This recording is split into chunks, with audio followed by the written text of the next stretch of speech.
Bienvenidos a la segunda parte del módulo de parasitología. Ahora vamos a hablar de parasitosis hemotisulares de importancia en el paciente pediátrico ambulatorio. Iniciamos con Chagas. Hablar de Chagas es mucho más que hablar de una enfermedad. Si bien con frecuencia se habla de enfermedad de Chagas en referencia a los efectos que causa el parásito Trypanosoma cruzi sobre la salud de las personas, desde nuestra perspectiva, el Chagas es mucho más que eso. Chagas es una problemática compleja de salud socioambiental en la cual convergen e interactúan componentes de diferente naturaleza. Por eso consideramos que cualquier intento por abordarlo requiere la incorporación de miradas que lo contemplen desde sus múltiples dimensiones.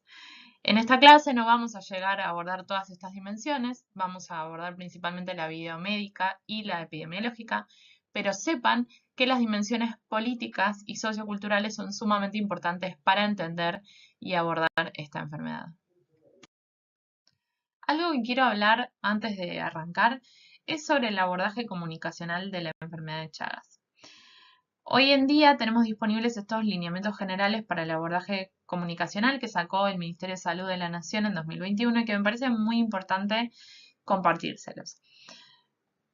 Tenemos que primero reflexionar sobre la utilización de ciertos términos, como por ejemplo algo que se utiliza mucho en nuestro medio que es el chagásico o la persona chagásica o la expresión mal de Chagas. Tenemos que reemplazar esa expresión por persona con Chagas. No se dice más persona chagásica o chagásico, ya que es algo que es estigmatizante para las personas que tienen Chagas.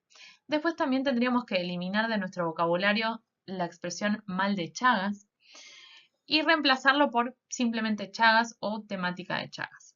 Después recordemos hablar de transmisión vertical y no tanto de transmisión congénita o Chagas congénito, ya que esta palabra alude al determinismo biológico y puede llegar a fomentar la estigmatización, además de promover la idea generalizada de que ese destino no puede ser transformado. Por otro lado, también tenemos que evitar estigmatizar escenarios particulares. Históricamente Chagas es muy relacionado a la pobreza y a la ruralidad, pero recordemos, y es algo de lo que vamos a hablar durante la clase, que la vía de transmisión vectorial no es la única vía de transmisión posible y tenemos que pensar el Chagas en todo nuestro territorio. Acá podemos ver el ciclo biológico del agente causal de Chagas, que es el parásito Trypanosoma cruzi. Cuando el insecto hematófago infectado pica, deposita heces contaminadas con tripomastigotes infectantes sobre la piel. Los parásitos van a llegar a circulación ya que ingresan por rascado de la lesión. Y en la circulación, estos tripomastigotes son fagocitados por macrófagos y leucocitos y se diferencian en amastigotes, que es la forma intracelular obligada de estos parásitos. Luego de un cierto número de replicaciones, los amastigotes van a volver a diferenciarse de tripomastigotes y van a escapar de esas células, pasando nuevamente a circulación y dirigiéndose ahora hacia tejidos blancos, como puede ser el miocardio, el músculo esquelético, el músculo liso de las vísceras, las células gliales del sistema nervioso y la placenta. Una vez en circulación, el hospedero puede ser picado nuevamente por un triatomino, es decir, uno de los vectores, que va a ingerir los tripomastigotes que estaban en circulación y estos tripomastigotes se van a diferenciar a epimastigotes, en el vector se van a multiplicar y luego van a diferenciarse finalmente a tripomastigotes metacíclicos, iniciando nuevamente el ciclo. El vector son los triatominos. En Argentina hay 17 especies descriptas y la especie de mayor importancia epidemiológica es el Triatoma infectans. Sin embargo, en Argentina la transmisión vectorial está siendo controlada, dejando la transmisión vertical como la transmisión de mayor importancia hoy en día. A modo de repaso, veamos las diferentes vías de infección a través de las cuales se puede adquirir esta parasitosis. Ya hablamos de la vía vectorial, que es a través de la picadura de las vinchucas o triatominos, que tiene especial importancia en zonas de nuestro país donde hay presencia de este vector. Después tenemos la vía vertical, que obviamente es importante en cualquier región de nuestro país. Y después tenemos otras vías de infección, que son la vía transfusional, que está controlada, ya que se hace serología de Chagas en los bancos de sangre, los accidentes laborales, la transmisión a través del trasplante de órganos y una vía de transmisión que está poco estudiada y que hay pocos reportes, pero existe, es la vía de transmisión oral. En Argentina no hay reportes, pero sí los hay, por ejemplo, en Brasil, y en general se da por jugos de frutas no pasteurizados que están contaminados con heces de vinchuca. La vía de transmisión, que es más importante, entonces, como decíamos, hoy en día en nuestro país, es la vía vertical. Las etapas de la infección la podemos dividir en tres. Primero tenemos la etapa aguda, que puede durar entre 4 y 6 semanas, y donde vamos a encontrar concentraciones elevadas del parásito en sangre. Después pasamos a la etapa crónica, que puede ser sin patología demostrada o indeterminada, y la crónica con patología demostrada. La que es indeterminada comienza cuando la parasitemia se vuelve indetectable, y acá no tenemos lesión del órgano blanco. No es ni clínicamente detectable, ni tampoco por estudios. En cambio, la etapa crónica con patología demostrada se da cuando hay evidencia de órgano blanco. Esto puede ocurrir entre 10, 20, 30 años luego de la infección y va a ocurrir en el 30% de las personas que tienen infección por Trypanosoma cruzi. Acá podemos ver primero graficado cuáles son estas diferentes etapas de la infección. Se puede ver que en la primera etapa la parasitemia es evidente y la podemos llegar a detectar, y después cuando pasamos a la cronicidad ya no detectamos los parásitos en sangre y solamente vamos a poder detectar la infección a través de anticuerpos. Con respecto a la etapa aguda, esta puede ser asintomática, como es en la mayor parte de los casos, o sintomática en algunos casos. Esos síntomas pueden ser inespecíficos, como fiebre, hepatosplenomegalia, adenomegalias, anemia, edemas, pueden afectar al sistema nervioso central con convulsiones, con meningoencefalitis y pueden afectar músculo cardíaco con miocarditis. Lo que son los síntomas específicos van a depender del sitio de inoculación. Puede ser el chagoma en el sitio de la inoculación, el signo de Romania, un chagoma hematógeno o el lipochagoma geniano. Los métodos diagnósticos que vamos a elegir para detectar esta infección van a depender de la etapa de la infección en la que nos encontremos. Si estamos en la fase aguda, la elección van a ser los métodos parasitológicos. En pediatría se utiliza el micrométodo y la PCR. En cambio, cuando estemos en fase crónica, vamos a elegir métodos serológicos, ya que no podemos detectar el parásito en sangre. Dentro de los métodos serológicos disponibles se pueden mencionar inmunofluorescencia indirecta, hemaglutinación o aglutinación de partículas, ELISAs y quimioluminiscencia. Lo más importante a destacar de esto es que siempre hay que realizar dos técnicas con distinto fundamento y distinto antígeno para poder hacer el diagnóstico correcto, ya que ninguna de ellas presenta la suficiente sensibilidad o especificidad como para hacer un diagnóstico certero. ¿Cómo hacemos el diagnóstico de Chagas vertical? Vamos a iniciar con una persona gestante con serología reactiva para Chagas. En el recién nacido, hasta los 10 meses de edad, vamos a utilizar métodos parasitológicos directos. El que se usa es el micrométodo y se puede sumar la PCR real time en caso de que esté disponible, ya que es mucho más sensible. Si el micrométodo o la PCR dan positivos, se confirma la infección y se inicia con el tratamiento lo antes posible. En caso de que sean negativos, no podemos confirmar la infección y tenemos que hacer serología a partir de los 10 meses de edad. ¿Por qué? Porque hasta ese momento pueden estar presentes los anticuerpos maternos. Entonces tenemos que esperar hasta los 10 meses para que se haga el clearance de estos anticuerpos. Ya en esta etapa va a estar en etapa crónica y no vamos a poder detectar el parásito en circulación. Así que recurrimos a la serología siempre por dos técnicas. En caso de que sea reactiva, se confirma la infección y se da tratamiento cuanto antes. Y en caso de que sea no reactiva, no hay infección, podemos descartarla y se da el alta de seguimiento. Es importante resaltar algunas cosas. En primer lugar, si tenemos esta persona gestante con serología reactiva, es sumamente importante hacer el estudio para Chagas en todos los hijos que haya tenido esta persona previamente. Lo vamos a hacer a partir de métodos serológicos, según la edad que tengan. Por otro lado, también es muy importante no perder al recién nacido entre que nace y le hacemos un método directo y este da negativo, hasta que tenemos que hacerle la serología. Este es el punto más crítico del diagnóstico de Chagas, ya que la mayor parte de los pacientes se pierden en este tiempo en el que tienen que esperar a hacer el clearance de anticuerpos. Por eso es sumamente importante hacer un muy buen seguimiento de estos pacientes, que vuelvan al sistema de salud y poder realmente descartar o confirmar la infección. Para estudiar Chagas, una vez que estamos en fase crónica, que esto puede ser utilizado, por ejemplo, en el control prenatal para personas gestantes, como dijimos, después de los 10 meses de edad en pacientes pediátricos o en pacientes pediátricos hijos de personas gestantes con serología positiva, o en pacientes adultos también es el mismo algoritmo que se utiliza. Primero se usan dos técnicas. Si ambas dan positivas, se confirma la infección. Si estas dos técnicas dan negativas, se descarta la infección. Y si las dos técnicas dan discordantes, se solicita una tercera técnica. Si esta tercera técnica es positiva, la infección se confirma. Ahora, si esta tercera técnica es negativa, la infección se puede descartar. Para el tratamiento disponemos solo de dos drogas, el besniazol y el nifurtimox. En ambos casos la duración del tratamiento convencional es de 60 días. El criterio actual de respuesta terapéutica es la disminución de los títulos serológicos y la negativización de la serología convencional. El criterio de falla terapéutica es la detección del parásito en sangre. La negativización de la serología se cree que sería más precoz cuanto menor es el tiempo de evolución de la infección. Por lo tanto, es sumamente importante diagnosticar a los pacientes con sospecha de Chagas vertical en etapa aguda. ¿Por qué? Porque se sabe que los pacientes menores de un año, que fueron diagnosticados en ese momento y que recibieron tratamiento, tienen casi un 100% de probabilidad de curarse y por lo tanto disminuyen las posibilidades de tener daño de órgano blanco más adelante en su vida. El tratamiento con estas dos drogas se sabe que tiene efectos adversos importantes, especialmente en lo que son los adultos, que no toleran bien estas medicaciones. En cambio, se sabe que en pacientes pediátricos es mucho mejor tolerado el tratamiento. Los efectos adversos pueden ser gastrointestinales, dermatológicos, hematológicos, puede haber toxicidad hepática, puede haber efectos sobre el sistema nervioso central, por lo tanto es muy importante hacer controles clínicos estrictos durante todo este tratamiento. Para el besniazol se hace un primer control a los 7 días de tratamiento y luego quincenales, y lo que es el nifurtimox se hacen controles semanales durante el primer mes y luego se hacen controles quincenales.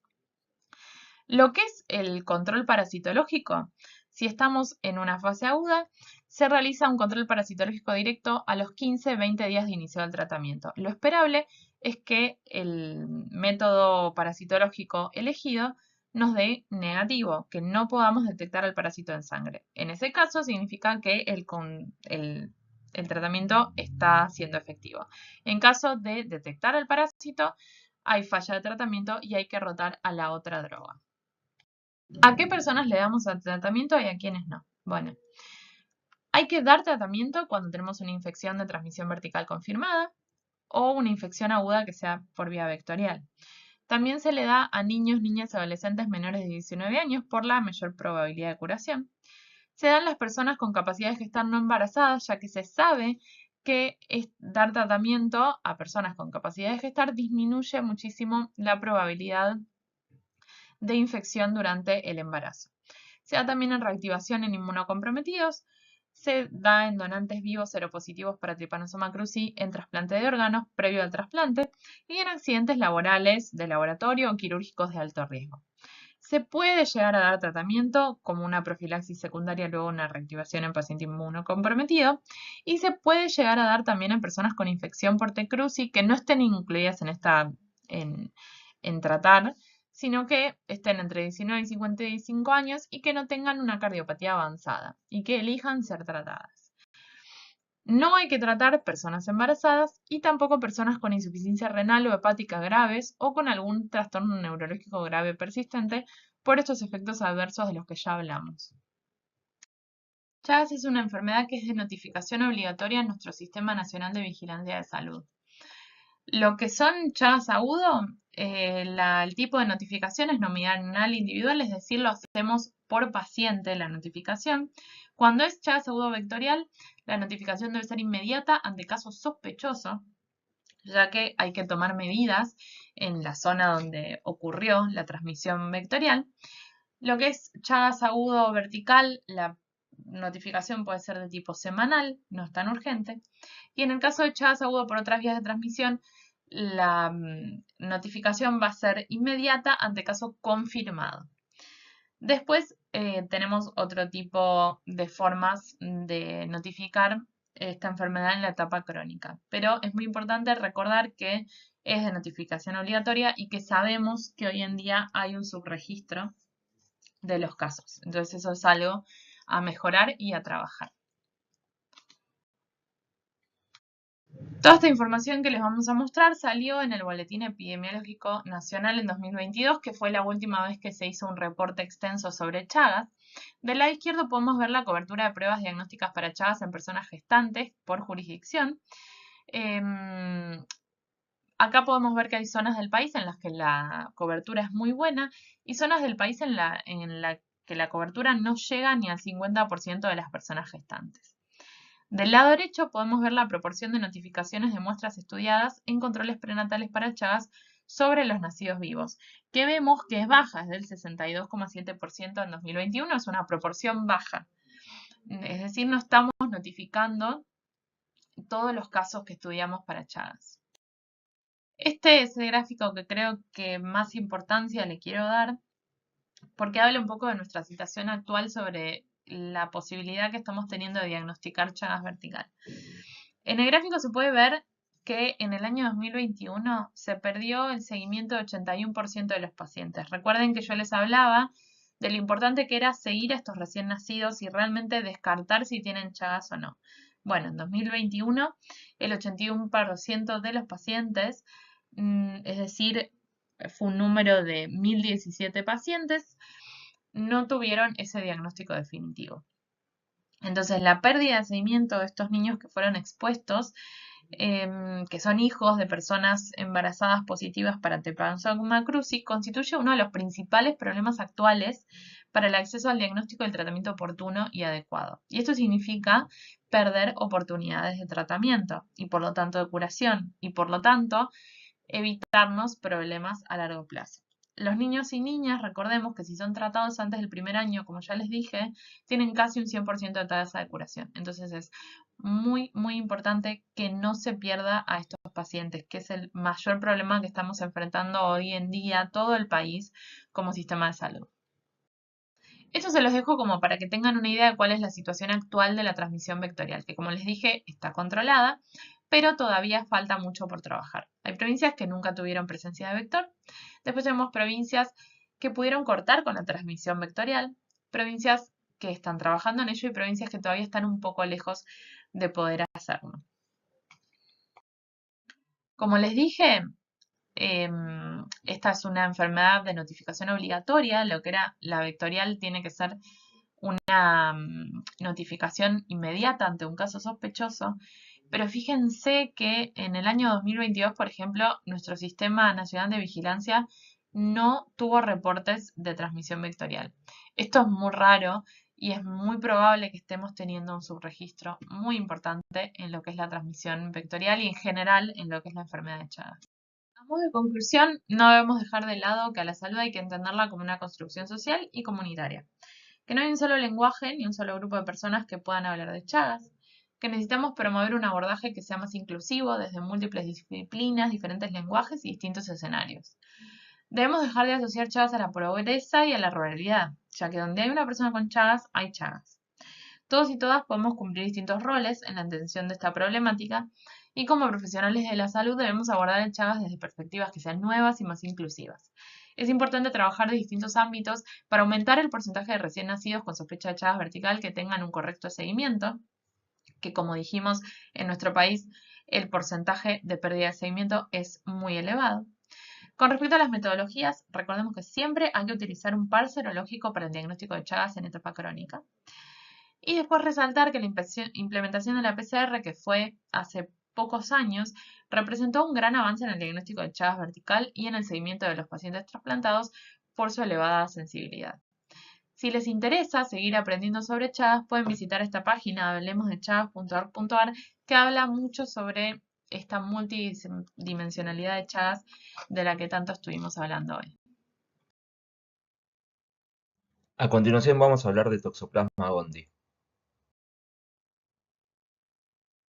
En esta imagen observamos lo que corresponde al ciclo de vida del parásito tanto dentro del hospedador definitivo como de los hospedadores intermediarios.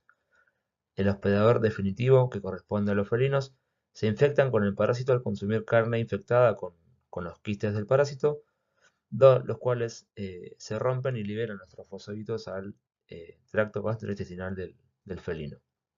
Estos ingresan a las células intestinales en donde se da el desarrollo sexual del parásito con formación de los gametos y posterior fertilización. Luego se forman los ovocitos que son liberados al ambiente en las heces de los felinos. Hay que destacar que los felinos pueden llegar a liberar hasta 100 millones de ovocitos, lo que lo hace un parásito con una gran distribución mundial. En el medio ambiente se da la esporulación del ovocito, el cual ingresa al hospedador intermediario, que corresponde a los mamíferos y a las aves, mediante ingesta de estos ovocitos. Se libera así los esporozoitos a partir de la ingesta de los ovocitos, los cuales ingresan a las células intestinales. En esta se da la formación de los taquizoitos, los cuales son liberados al torrente sanguíneo y de esta manera se diseminan por todo el organismo del hospedador.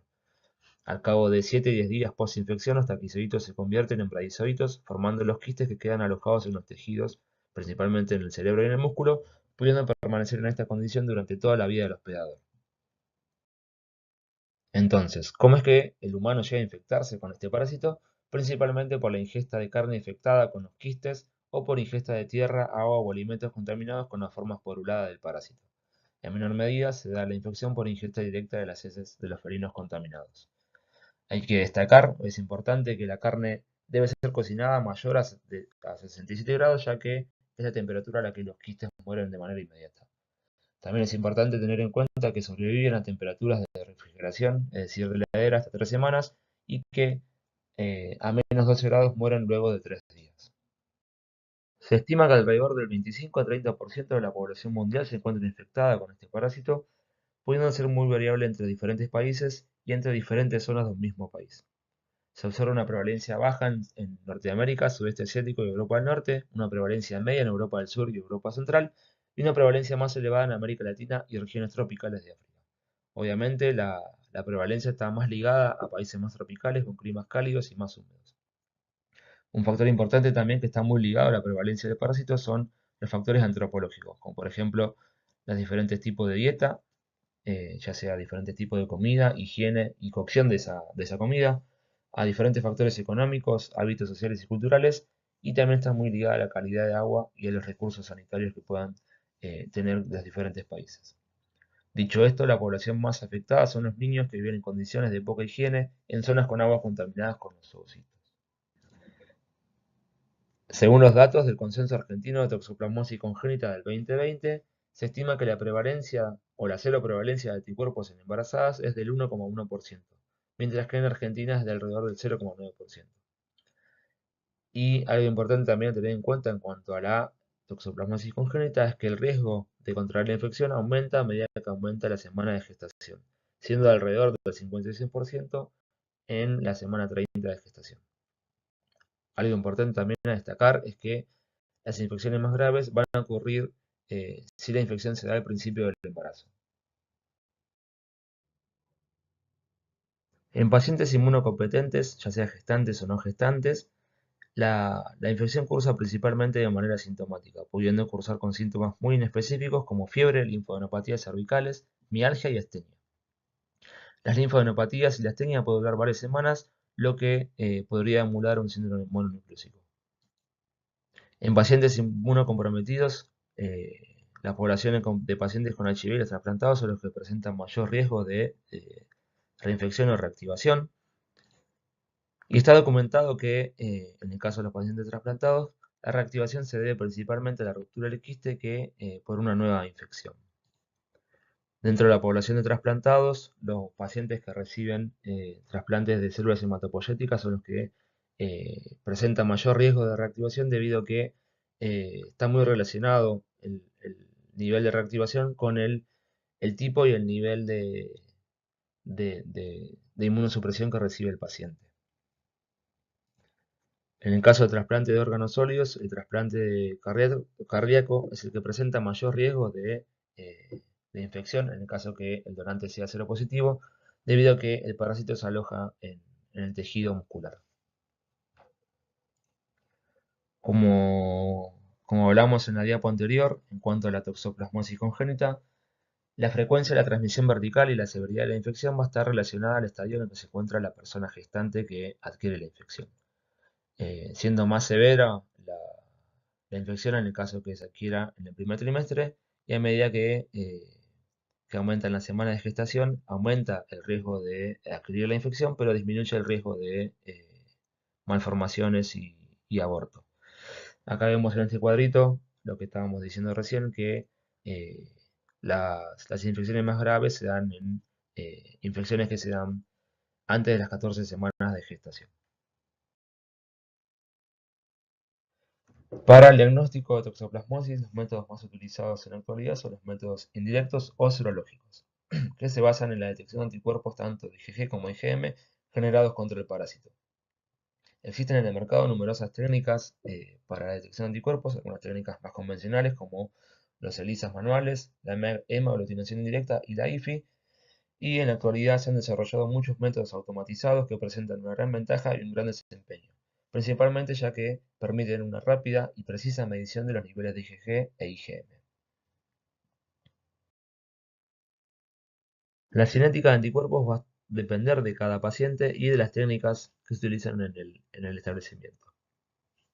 Pero como regla general podemos tomar que los títulos de IgM alcanzan su máximo alrededor de un mes post-infección y los títulos de IgG alcanzan su máximo alrededor de los 2 o 3 meses post-infección en ausencia de tratamiento. Un punto importante a tener en cuenta es que los títulos de IgM pueden perdurar por largos periodos de tiempo, por lo tanto, una detección de este anticuerpo no siempre nos va a poner el sello de que es una infección reciente. También es importante conocer qué técnica se está utilizando en la detección de anticuerpos, ya que el desempeño de la misma eh, va a influenciar directamente en la determinación de los anticuerpos, principalmente de IgG. Cuando hablamos de desempeño nos referimos a la sensibilidad y especificidad de esa técnica, ya que una técnica con baja sensibilidad nos va a detectar menor cantidad de anticuerpos y nos puede dar una idea equivocada de el estadio de la infección del paciente. Tenemos también a disposición en el mercado métodos moleculares para la detección directa del parásito. Estos se basan principalmente en PCRs convencionales o PCRs cuantitativas para la cuantificación de la cantidad de parásitos. Existen en el mercado diferentes kits que apuntan a diferentes zonas o sitios o genes del parásito y hoy en día una de las más utilizadas es la secuencia repetitiva de 529 pares de bases, ya que al tener una gran cantidad de repeticiones en el genoma del parásito, aumenta de manera significativa la sensibilidad de la técnica. Obviamente las técnicas moleculares van a presentar una mayor especificidad y reproducibilidad de los métodos convencionales. Tenemos una menor tasa de falsos positivos, que esa es una gran desventaja de las técnicas serológicas, la obtención de resultados falsos positivos y la necesidad de confirmarlos. Y como les nombré recién, tenemos la ventaja en algunos casos, en algunos kits, de poder cuantificar la cantidad de parásitos que se encuentran en la muestra.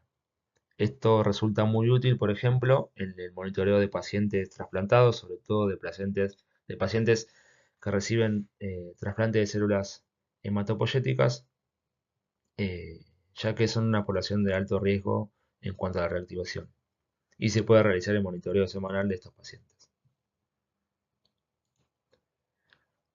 Y una de las ventajas también que tienen las técnicas moleculares es poder realizar la detección del parásito de manera directa en una gran cantidad de muestras. No es lo más convencional, pero se puede hacer la detección de parásito tanto en fluido amniótico, placenta y cerebro, como en humor acuoso para el diagnóstico de infección congénita y ocular. Y como les nombraba recién, a partir de muestras de sangre entera, orina, LCD, BAL, fluido pleural y peritoneal para el monitoreo y detección de parásito en pacientes inmunocomprometidos. Y en este cuadro tienen a modo de resumen todas las técnicas que se utilizan tanto en laboratorios especializados como laboratorios de rutina para la detección tanto directa como indirecta del parásito o de los anticuerpos, es decir, de métodos moleculares o de métodos serológicos. Eh, es importante destacar en este caso, y quería hacer referencia sobre todo a la utilización de la hemaglutinación indirecta, que presenta una gran desventaja de que detecta los anticuerpos de tipo IgG en forma tardía y no se recomienda su utilización para el tamizaje en embarazadas. Eh, con esta técnica hay que tener cuidado porque podemos tener un error en la detección de los anticuerpos IgG y tener un resultado negativo en el caso de una embarazada y que no estaría siendo un resultado confiable. El resto de las técnicas va a depender del establecimiento y la accesibilidad que tenga a métodos automatizados o métodos manuales.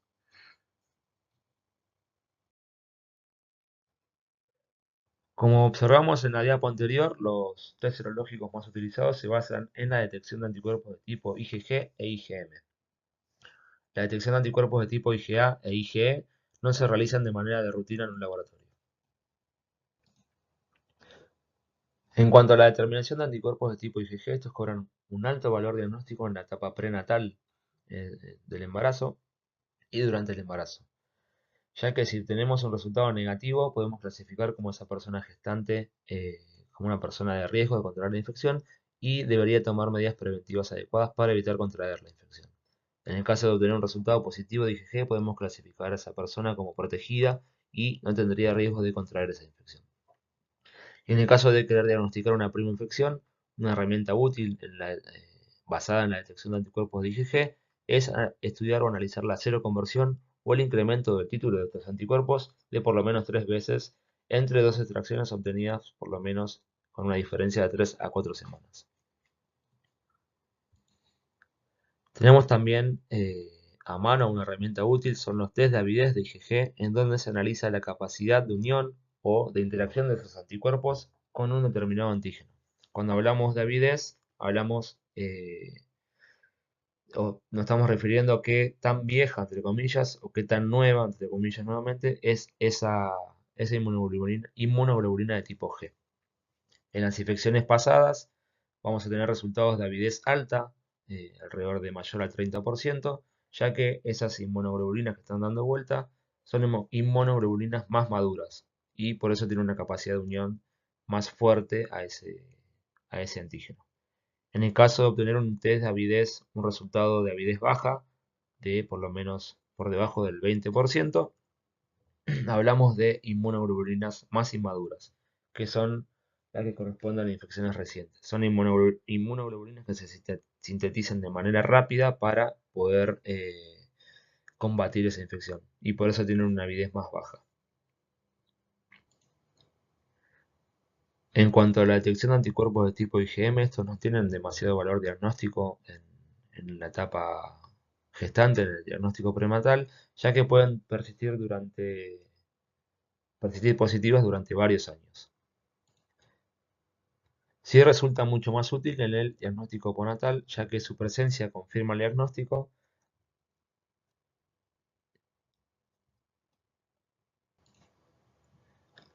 aunque solo se encuentra presente solo en el 75% de los niños infectados. Acá en este cuadrito van a ver como comentario que se utiliza la prueba de Western blot para detección de anticuerpos de tipo IgG, pero en la actualidad está en desuso, ya que es una técnica muy laboriosa que lleva mucho tiempo y es complicado ponerla a punto en un laboratorio de rutina. Hoy en día tengan en cuenta que las técnicas más utilizadas son las técnicas serológicas más convencionales como ELISAs o métodos automatizados como vimos en una diapo anterior. Entonces, para el diagnóstico de la infección materna, resumiendo un poco lo del cuadro, es importante analizar la seroconversión de IgG. Si detectamos esa seroconversión, ya se le puede poner el sello de infección aguda o detectar el aumento del título de IgG 3 veces o más entre dos muestras separadas. En el caso que se detecte una IgM positiva, como esta dura por largos periodos de tiempo, es necesario sí o sí realizar un test de avidez para poder determinar el periodo de infección. En el caso que se detecte alguna de las serologías positivas, es importante el seguimiento con imágenes para confirmar el diagnóstico eh, y aparte también poder monitorear el feto. Y un ensayo complementario eh, que se puede realizar es la PCR para la detección directa del parásito en líquido amniótico. En cuanto al diagnóstico neonatal, eh, debido a que la sintomatología puede ser muy variable, es muy importante la correcta recolección de los datos sobre la toxoplasmosis gestacional.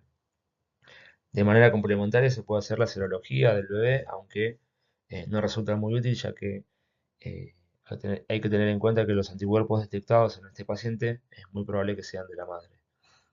Eh, Hablando de anticuerpos de tipo IgG. Si se detecta la IgM, puede ser muy útil para ayudar al diagnóstico de toxo congénita. Obviamente, un ensayo de fondo de ojos y un ensayo de imágenes siempre se recomiendan para poder ayudar al diagnóstico, y en el caso que esté disponible se puede realizar una PCR en sangre y en líquido cefalorraquídeo y también en orina. En el caso que se confirme la infección en un recién nacido, es muy importante poder instaurar el tratamiento de manera inmediata, ya sea asintomático, con o sin IgM positiva, o asintomático con una historia sumada a la serología o una PCR positiva en el caso que esté disponible. En cuanto al diagnóstico por fuera del periodo neonatal, es muy importante estudiar a los pacientes, sobre todo pacientes pediátricos con síntomas oculares o neurológicos, para poder descartar la infección de Toxoplasma gondii, ya que hay una gran población de niños que no se diagnostican, y el mayor riesgo de estas poblaciones eh, que terminen en una coriorretinitis. En niños mayores de 10 años es muy frecuente la aparición de lesiones oculares. ¿Cómo se diagnostica a estos pacientes? Obviamente tenemos a mano la serología sumada al diagnóstico oftalmológico. En cuanto a la serología, en el caso que se detecte una seroconversión, esto es confirmación de la infección. También en el caso que se detecte una IgM positiva, aunque teniendo la salvedad, acuérdense de que la IgM puede perdurar por varios años. Y en el caso que tengamos un test de avidez de IgG baja. Aunque en la mayoría de los casos el estudio oftalmológico ya eh, ayuda mucho a poner el sello de infección aguda. La finalidad del tratamiento para la toxoplasmosis congénita es inhibir el crecimiento del parásito en su forma activa o la forma denominada taquizoitos. Esta no resulta útil para inhibir el crecimiento de la forma quística o latente, es decir, de los radizoitos. Es importante tener en cuenta que la pirimetamina es un medicamento teratógeno, por lo tanto no se debe utilizar antes de las 18 semanas de vida, y que debido a que uno de los efectos adversos más graves que puede tener es la depresión de la médula ósea, se debe suministrar en conjunto con ácido folínico. Y obviamente monitorear al paciente con un hemograma semanal.